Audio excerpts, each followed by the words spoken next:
So just this past weekend, I was on an airplane to go meet up with my family for a vacation, right? And I couldn't help but nerd out over the airplane itself. Like, oh, Navier-Stokes equation, Bernoulli's equation. Oh my gosh, I learned all this stuff in fluid mechanics too from last year. And as an engineering student, I started to think even more deeply about it.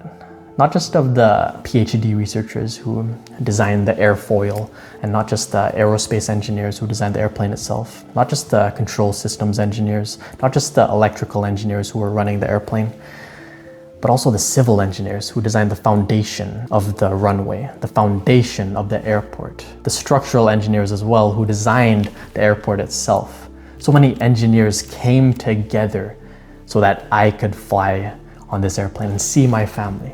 And as I was looking out the airplane, my vision panned across into the interior of the airplane. And then I looked at the TVs that were on the seats, and I saw everyone had it on. And the people that had it on were looking at their phone at the same time. They were playing a movie on this TV while playing a fucking game or looking on Instagram or TikTok. They were so unpresent.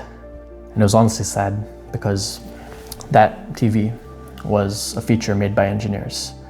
That phone, that social media platform, all made by engineers, software engineers, electrical engineers, mechanical engineers. The same types of engineers who built this airplane were working on these devices. A question popped up into my mind. Is this type of engineering helping humanity? Specifically the TV and the phone and the social media platforms. Is it helping humanity? And as I was about to go deeper into thought about that, the plane took off, right? It was going at the speed necessary for the Air Force lift, and I started nerding out about it again. My plane landed, and I was picked up by my brother and his girlfriend. And then we went to go eat a meal together. And as we were waiting for us to be seated, I looked around at the beautiful buildings that were designed. And I said out loud, wow, what beautiful buildings these are. I literally said that to my brother. And I thought to myself, structural engineers made these. That's just the mindset that I have. If you watch all of my other videos, I talk like this all the time. And we went to go eat our meal at this restaurant. I was looking around again. Then my eyes pan to someone, two people actually, two friends who are eating together, where one of those friends is on their phone again. And then I'm thinking back to the memory I had in that airplane where everyone was on their phones, looking at TikTok, Instagram, looking at the social media. And then that same question popped up into my mind. Is engineering helping humanity? And then I was distracted again when the meal came over and I had to eat these dumplings, these fucking fried rice. It was so good. Fast forward, I meet up with my parents and the family is assembled together. And we're on our vacation now. We decide to go on a gondola. And once again, I start nerding the fuck out. And hey, don't blame me. I'm an engineering YouTuber. I'm an engineering intern and I'm an engineering student. What do you expect, okay? So I started nerding out over the gondola, thinking about, oh yeah, free body diagram, power transmission, mechanical transmission. And I go on that gondola with my family. And I'm once again grateful for the engineers who put in the work so that I could see this beautiful sight. Civil engineers made the foundations of these posts.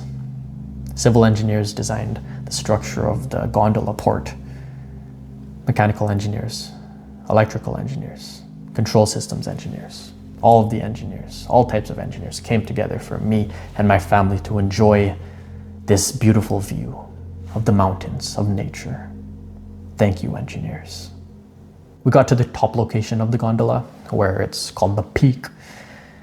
And I looked around and I saw so many people there. And a lot of people were on their phones again.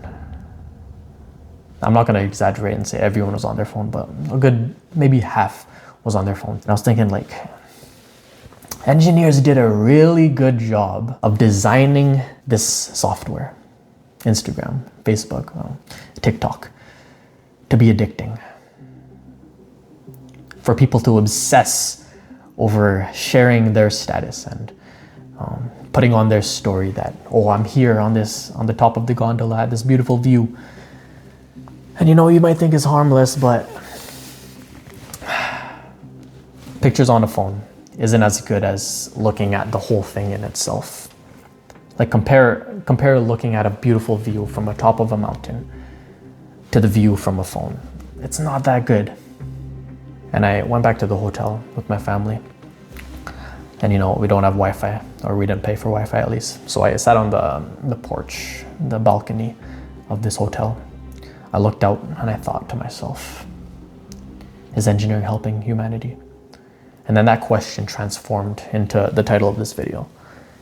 Is engineering destroying humanity? So up until now, I've been glazing the hell out of engineering, right? Like, look at all my other YouTube videos. You can see that I praise engineering as if it's the most perfect thing ever. And I'm working in an engineering internship, learning so much about the industry. And I'm going into my 4th year for engineering school. And I have a program where I teach engineering students how to dominate engineering school, link down in the description.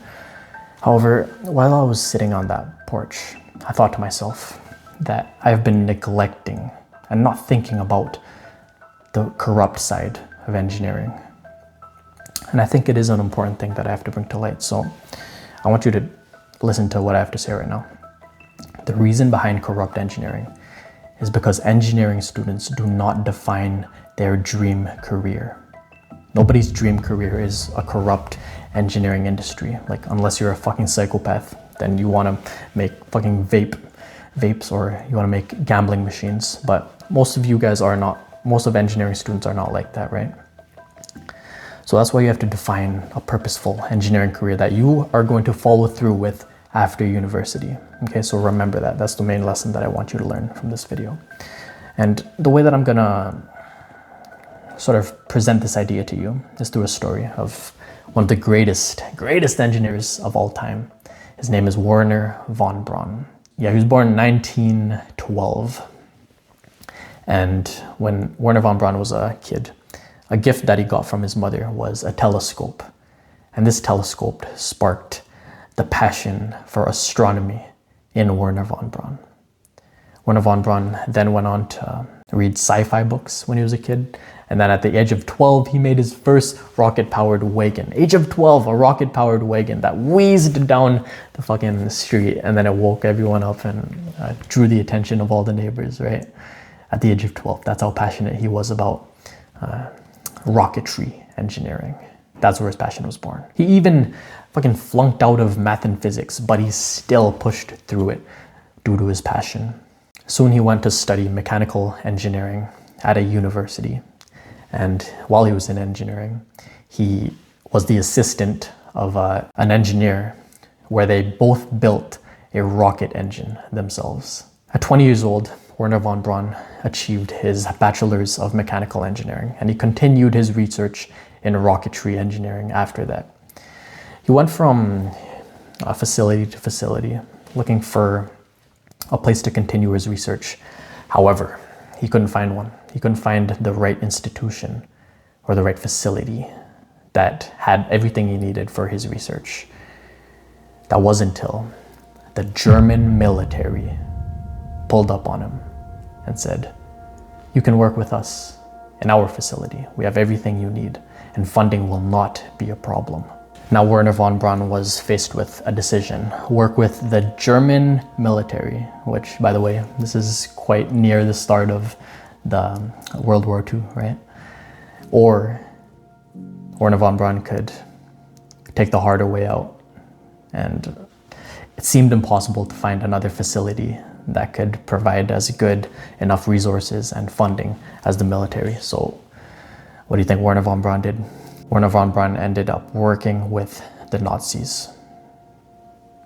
A bright kid who wanted to bring rockets to space. Keep in mind, rockets were not ever launched into space yet, but that was his goal. And in order to achieve that goal, he made a questionable, controversial decision in working with the Nazis. Wernher von Braun then led the engineering of the V2 rocket, quote unquote, by Wernher von Braun. The engineering was perfect, but the rocket landed on the wrong planet. The V2 rocket ended up killing around 20,000 at least people. It destroyed forests, deforestation, famine, toxic waste into the environment, shattered buildings, craters, all due to this corrupt engineering.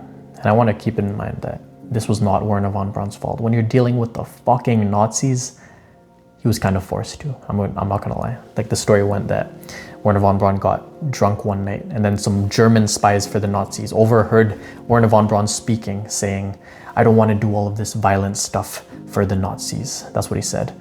And they imprisoned Wernher von Braun. However, the Nazis saw that Wernher von Braun was too precious and too too intelligent-minded to be thrown into prison, and they forced Wernher von Braun to continue with these rocket projects. Wernher von Braun never wanted this. He only wanted to help humanity in space exploration, not destroy it through war.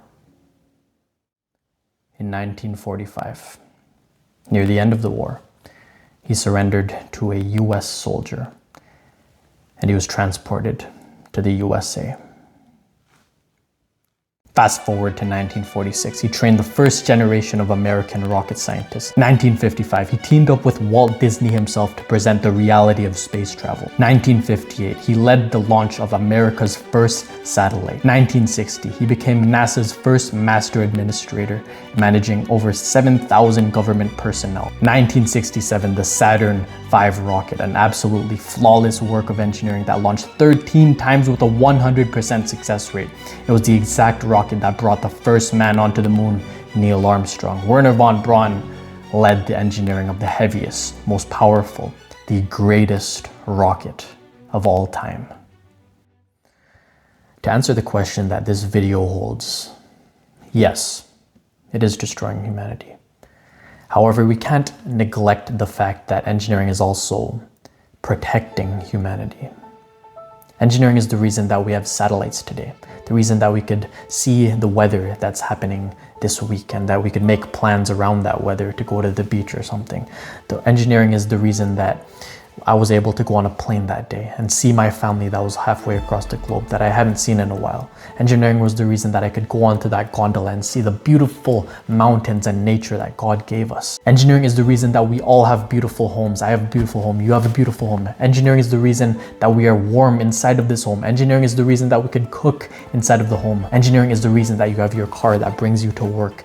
Engineering is the reason that we have sustainable forms of energy like wind turbines, wave energy, tidal energy, solar energy, geothermal energy, nuclear energy. All forms of energy is due to engineers. Engineering is protecting this planet. However, don't make any mistakes, because engineering is also destroying this planet. And it is up to us engineering students to make sure that we do not work on any technology that destroys humanity. There are engineers out there working on vapes that make literal children addicted to nicotine. There are engineers out there working on gambling machines that make people addicted to wasting money. There are people out there who are making social media platforms so addicting that there are people out there who just look at Instagram, scroll on Instagram, where they have a friend, a family member next to them. And we cannot forget that there are people out there, engineers out there, who are working on war weapons that are destroying countries, destroying the habitat, destroying Earth, destroying human lives, innocent human lives.